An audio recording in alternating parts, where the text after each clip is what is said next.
A developer sat down at 9 in the morning. By noon, the feature was shipped, tested, reviewed, deployed to production. What used to take 3 days of back and forth, debugging, Stack Overflow tabs, and coffee-fueled late nights, done in 3 hours.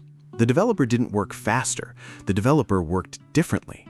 And the difference wasn't discipline or experience or a new programming language.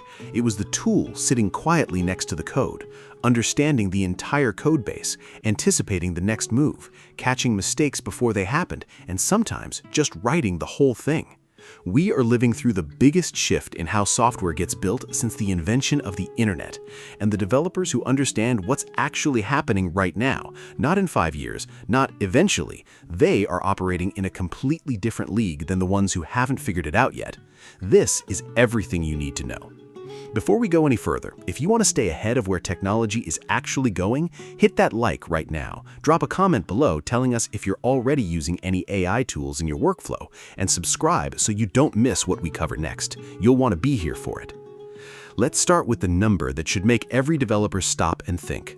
By early 2026, 51% of all code committed to one of the world's largest code hosting platforms was either generated or substantially assisted by artificial intelligence, not a small experiment, not a niche workflow, more than half of all code, from the same platform that developers have been committing to for over 15 years. That number is not a prediction, it already happened.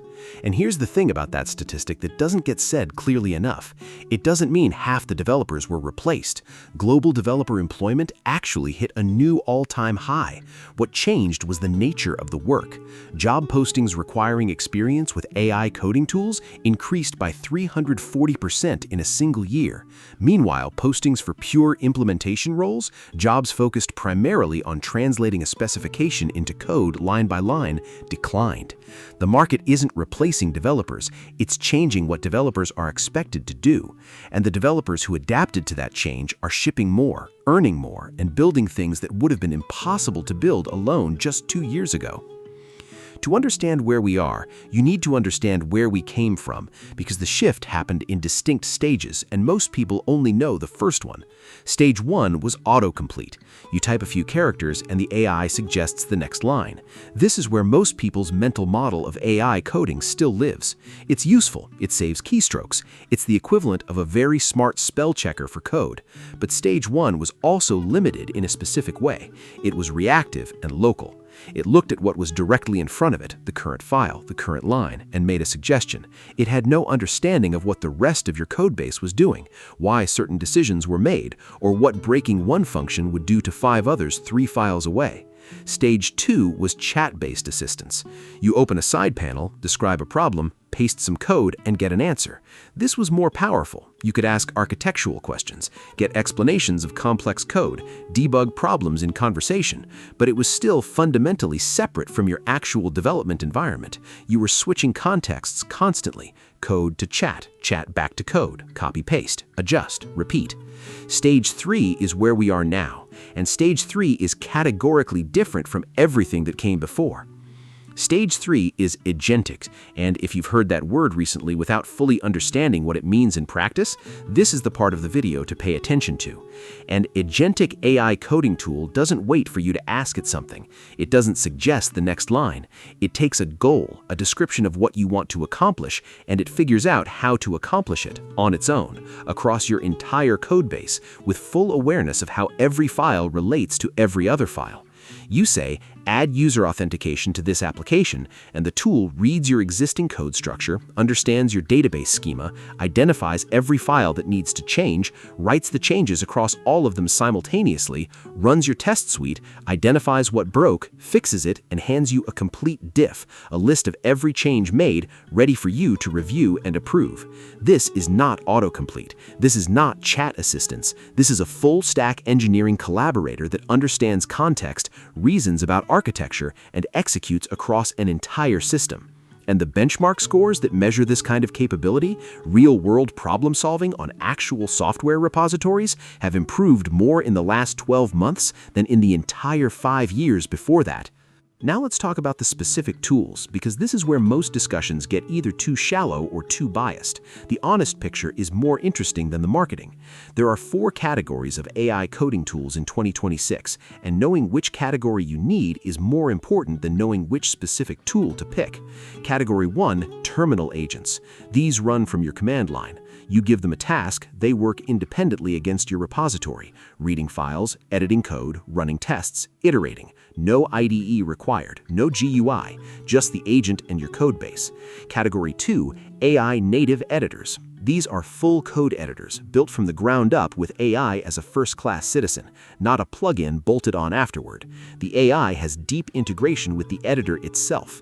It can read your entire codebase, edit multiple files simultaneously, understand your project structure, and make architectural-level changes through natural language. Category 3, AI editor extensions.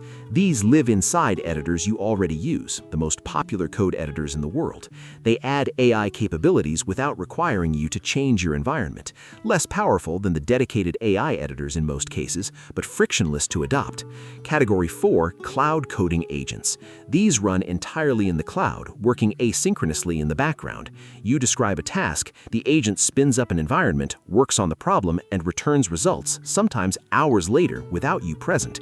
Most professional developers in 2026 use 2 or 3 tools across these categories, not because any single tool is bad, but because different tools are optimized for different parts of the development lifecycle, and the teams that understand this layering are outperforming the ones trying to find one tool that does everything.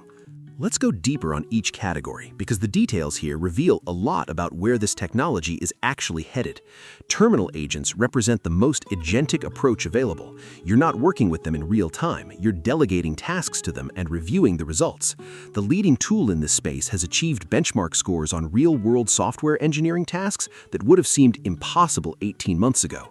We're talking about correctly solving more than 80% of complex real-world software engineering problems drawn from actual open-source repositories, problems that require understanding context across multiple files, fixing bugs that aren't obvious from a single stack trace, and writing code that integrates cleanly into existing architecture.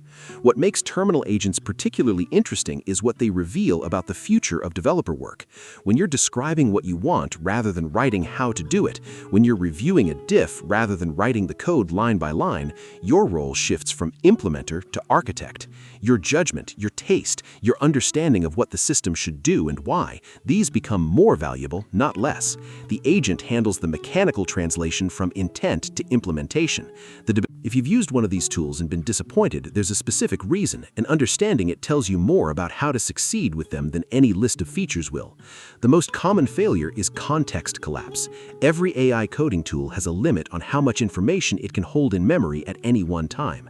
When you work on a problem that requires understanding more context than the tool can hold in its context window, the output degrades. You get code that works in isolation but breaks the surrounding system, suggestions that contradict decisions made elsewhere in the codebase, changes that miss dependencies that exist in files the tool couldn't fit in its context window. The solution isn't to use a different tool, it's to understand how each tool manages context and to structure your tasks accordingly.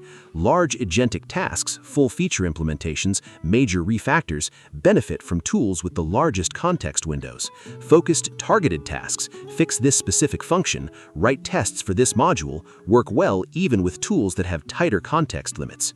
The second failure mode is overtrust.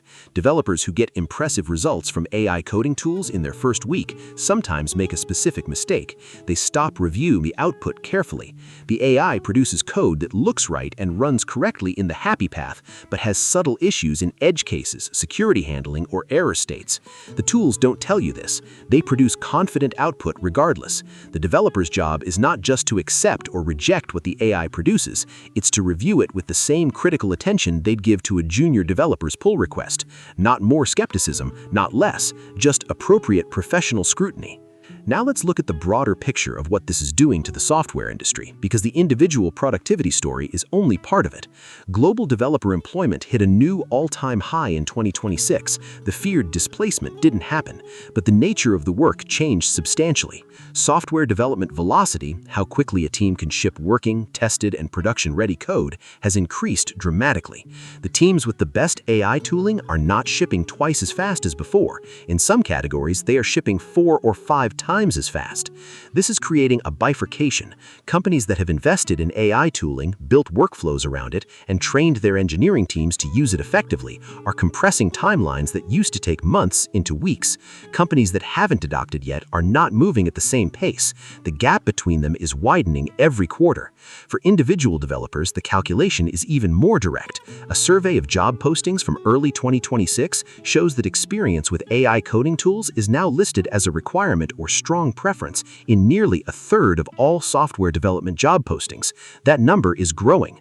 The developers entering the market in 2026 who have not incorporated these tools into their practice are arriving at interviews at a disadvantage, not because they lack technical skills, but because they lack a skill that is increasingly considered as basic as knowing how to use version control. One more thing worth covering, and this is the part that almost never appears in tool comparison articles. These tools are not just changing how fast developers code, they are changing who can code. The concept that spread through the development community in late 2025, an approach described as following the vibes of what you want to build, letting AI handle the implementation details and iterating visually on results, became so widely adopted that it was recognized as the word of the year by a major English dictionary. And in February 2026, the same person who originally coined that term declared it already outdated, superseded by something even more hands-off, where humans direct AI agents that do the actual coding entirely. We are currently in that transition, not at the end of it, in the middle. Application builders with no formal programming background, art developer handles the decisions that require understanding. AI native editors occupy a different position. They're for developers who want to stay in active control of their coding process while having AI deeply embedded in every interaction. The most widely adopted of these was built as a fork of one of the world's most popular code editors, meaning everything you already know about that editor carries over, but the entire experience has been rebuilt around AI collaboration. Its defining capability is full code-based context awareness. It doesn't just see the file you're editing, it indexes your entire project, understands how files relate to each other, and can answer questions like where in this codebase would I add X feature with specific file and line references. The Composer feature, what some call multi-file editing mode, is where developers report the biggest productivity gains. You describe a change in natural language. The tool edits every affected file simultaneously. You see all the changes in a unified view before any of them are applied. This is the closest thing to pair programming with someone who has perfect recall of your entire codebase. In terms of developer satisfaction scores, not marketing claims, but actual developer surveys across tens of thousands of working professionals, this category of tools consistently earns the highest loyalty ratings in the market. Once developers adopt them, they don't go back. AI editor extensions sit in a different position, one that's less about maximum capability and more about maximum adoption. The most widely used of these has a 76% awareness rate among developers globally and nearly 30% workplace adoption. In large enterprise environments, companies with over 5,000 employees, that adoption rate climbs to 40%. This is the default AI coding tool for much of the corporate software development world. Why? Not because it's the most powerful. The consistent feedback from developers who have used both extension-based and AI native editors is that the native editors offer more impressive performance on complex tasks. But frictionlessness has real value. For a team that's already standardized on a particular IDE, approved it for security compliance, integrated it with their version control system, and trained 500 developers on it, the switching cost is real. Extension-based tools win on deployment ease, enterprise integration, and the ability to layer AI into existing workflows without disrupting them. The conversation in 2025 and 2026 shifted for these tools too. The simple autocomplete is now table stakes. The newer features focus on agentic capabilities, the ability to take an open issue from a project management system, understand the required change, make it across the codebase, and open a pull request. Issue to pull request autonomously. This was a premium differentiator 18 months ago. Today, it's becoming a standard expectation.